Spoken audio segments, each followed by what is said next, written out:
আসসালামু আলাইকুম শিক্ষার্থী বন্ধুরা। নতুন শিক্ষাক্রমে এসএসসি ফেল করলেও সুযোগ থাকছে কলেজে ভর্তি হওয়ার। আপনারা এই নোটিশটি খুবই দেখছেন। তো আসলে ঘটনাটা কি, কিভাবে এবং কোন প্রক্রিয়ায় এটি করা হবে সে বিষয়ে আর কি বিস্তারিত বলবো। আসলে তথ্যটি যে নিউজটি প্রকাশ হয়েছে সেই নিউজটি সঠিক কিনা সেটি জানার চেষ্টা করব।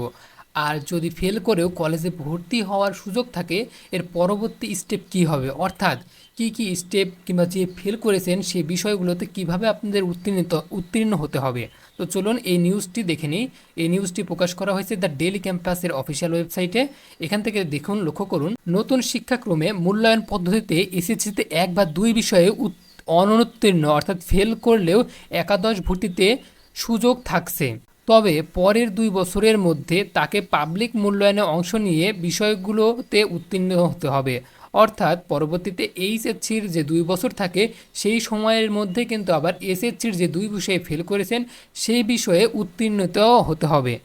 জাতীয় শিক্ষাক্রম ও পাঠ্যপুস্তক বোর্ডের এনটিসিবি তৈরি করা জাতীয় শিক্ষাক্রম 2022-এর মূল্যায়ন কৌশল ও বাস্তবায়ন নির্দেশনা সংক্রান্ত প্রতিবেদন থেকে এ তথ্য জানা গেছে। মঙ্গলবার 28 মে প্রতিবেদনটি curriculum development and revision core কমিটিতে পাশ হয়েছে। এনসিটিবি হয়ে জাতীয় শিক্ষাক্রম সমন্বয় কমিটির এনসিসিসি সবাই এটি চূড়ান্ত হবে। এটা কিন্তু এখনও চূড়ান্ত হয়নি, এখানে যেটা বলা হয়েছে চূড়ান্ত হয়নি, তবে হওয়ার সম্ভাবনা বেশি।